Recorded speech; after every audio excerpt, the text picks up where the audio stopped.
What's the meaning of astringent?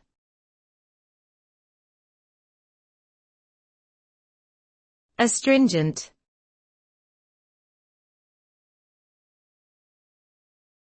Astringent.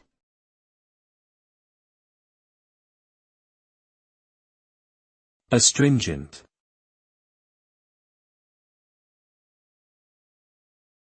Astringent.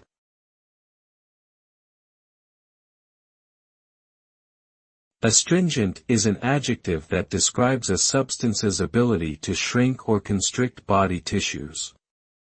When applied to the skin, an astringent causes it to tighten and can help reduce inflammation, redness, and swelling. It can also be used to control bleeding by causing blood vessels to contract. In terms of taste, an astringent substance creates a dry, puckering sensation in the mouth, similar to the feeling when drinking black tea or eating an unripe banana.